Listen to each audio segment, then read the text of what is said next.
C'était donc la prestation de serment du président camerounais Paul Biya, le président qui s'est exprimé. Véronique Lehmann, qu'avez-vous pensé de ce discours d'investiture du président Paul Biya? Avant de parler du discours d'investiture du président Paul Biya, qui est revenu donc sur les fondamentaux, sur son bilan et aussi sur les perspectives de son mandat, si vous permettez, je voudrais qu'on revienne sur la sacralité de la cérémonie de prestation de serment.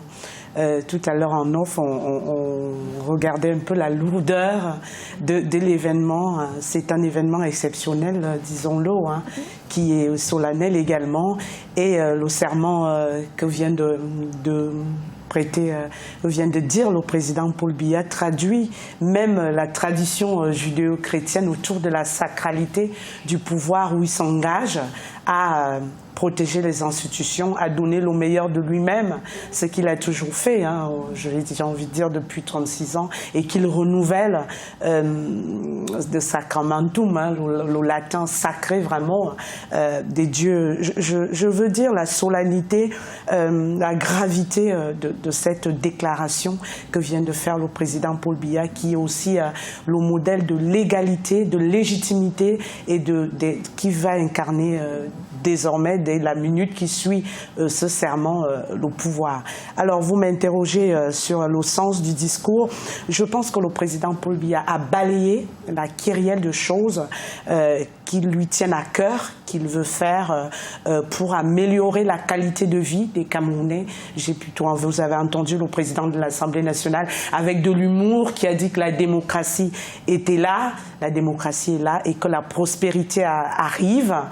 Donc je pense que ce mandat qui est baptisé le mandat des opportunités sera le mandat de l'amélioration des conditions de vie des Camerounais, de leur santé, de leur pouvoir d'achat, de leur accès à l'eau potable, accès à l'énergie. Et il a balayé les grands chantiers, vous avez entendu, autour des infrastructures, des routes, des stades, puisque nous sommes en train de préparer la CAN au mois de juin. La CAN 2019. Voilà, il a balayé toutes les infrastructures, le port, les aéroports, qui permettront que cette CAN soit une CAN digne de l'image du Cameroun, de l'honneur du Cameroun. Il a également balayé la santé, la sécurité sociale, qui je pense sont les préoccupations majeures des Camerounais, qui veulent être soignés, qui veulent avoir des hôpitaux qui soient dignes d'un Cameroun qui se veut émergent. Vous avez aussi entendu les jeunes, il a fait un clin d'œil aux jeunes, après le plan d'urgence où il invite les jeunes dans l'agriculture, l'artisanat, le numérique.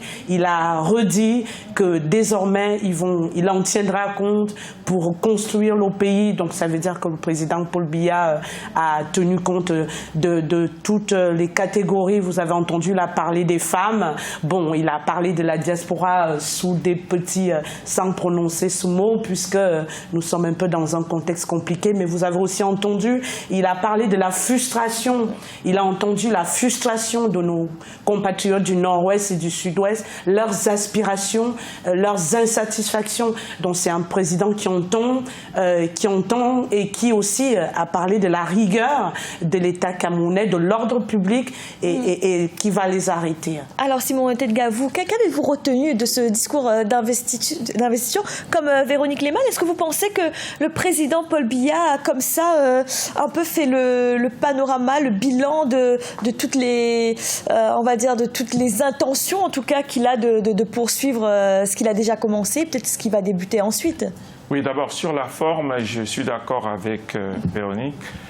Je pense que l'exercice est maîtrisé. Le président Biya a bien présenté les choses. Je pense que dans un vocabulaire très, disons, à la portée de tous les Camerounais, ceux qui parlent français, même ceux qui parlent anglais, bon, je pense qu'on a compris dans quelle direction on veut amener le Cameroun.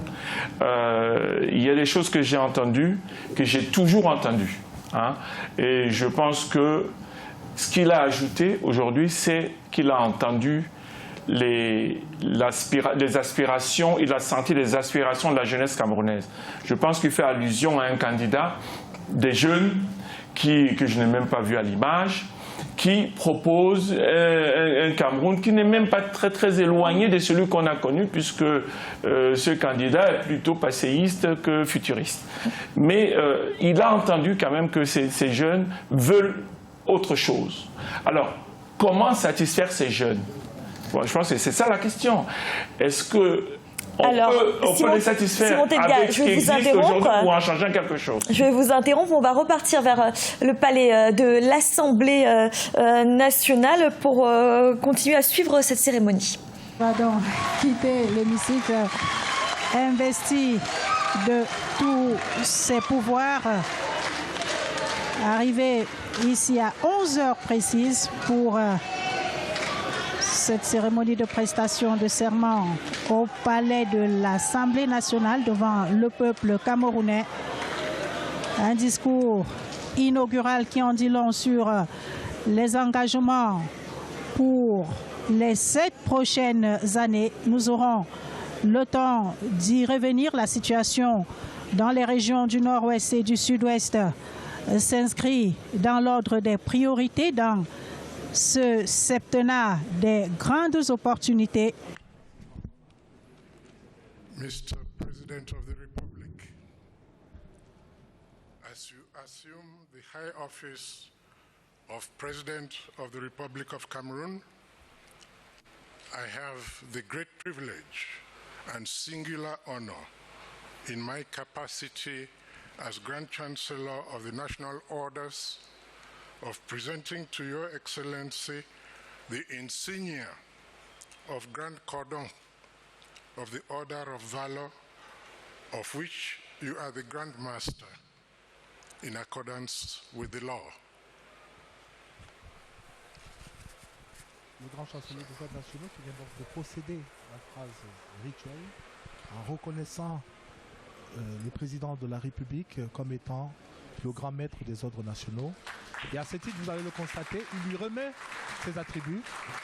Et c'est le président de la République lui-même qui va se charger de porter ces éléments d'attributs.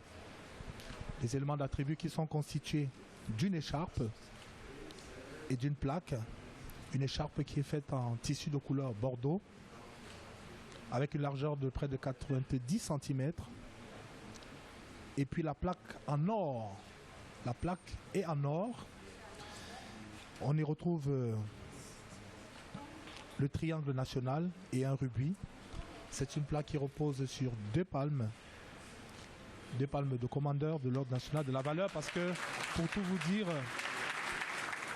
la distinction de Grand Cordon fait partie de l'ordre national de la valeur. Le président de la République félicité donc par le grand chancelier et bientôt par la première dame Chantal Biya qui est restée spontanée, qui est restée parfaitement dans son élément. Alors on va clôturer là-dessus. Véronique Lehmann, merci d'avoir été avec nous.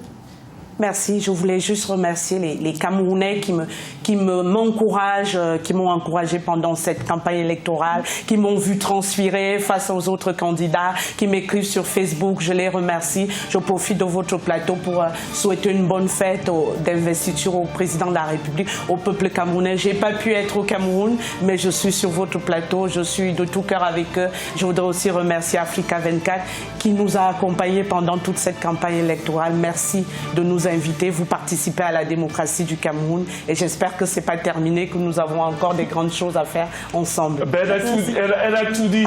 Elle a tout dit. Alors moi, merci d'avoir été également là. Dernière chose. Je pense que on connaît le président de la République. Qu'on cesse toutes les autres gesticulations qui ne servent à rien et que le président sache que la diaspora positive, la diaspora consciente, elle est là et peut accompagner le président de la République du Cameroun et accompagner le Cameroun. Merci beaucoup. Ce sera le mot de la fin. Merci. C'est à présent la fin de cette émission spéciale sur la prestation de serment du président camerounais Paul Biya qui entame un 7e mandat. Merci de nous avoir suivis. À bientôt sur Africa 24.